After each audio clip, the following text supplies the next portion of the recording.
Soni Alibert ou Suni Alibert, également connu sous le nom de Ali le Grand, fut l'un des plus grands dirigeants de l'empire Songhai en Afrique de l'Ouest. Il a régné de 1464 à 1492 et a marqué l'histoire comme un conquérant et un bâtisseur d'empire. Avant de commencer, abonne-toi, like et partage la vidéo. Rejoins notre communauté pour ne pas manquer notre prochaine vidéo.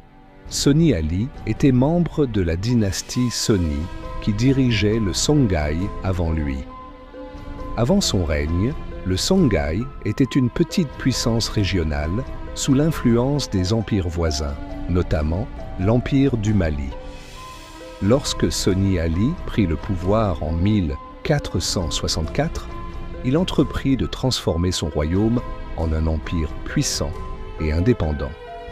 Soni Ali est surtout connu pour ses talents militaires et sa stratégie. Sous son règne, Tombouctou et Djenné. Il conquit ces deux villes emblématiques, importantes pour le commerce et la diffusion de l'islam.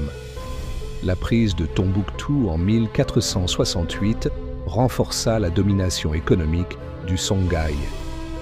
Expansion territoriale.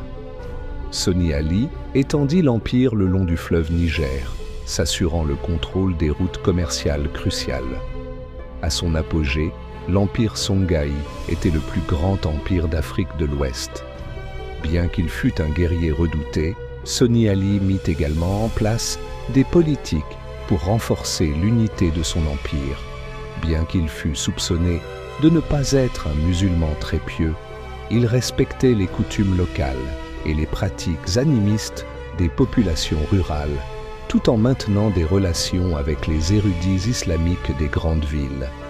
Il établit une administration efficace pour superviser les provinces et les routes commerciales. Soni Ali mourut en 1492, probablement dans des circonstances violentes, lors d'une expédition militaire. Après sa mort, son successeur, Soni Baro, fut rapidement renversé par Askia Mohamed, qui établit la dynastie Askia et consolida davantage l'empire Songhai.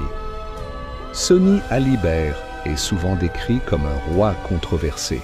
Certains le considèrent comme un héros et un bâtisseur d'empire, tandis que d'autres critiquent sa dureté envers les élites islamiques et ses méthodes brutales. Néanmoins, il reste une figure clé de l'histoire ouest-africaine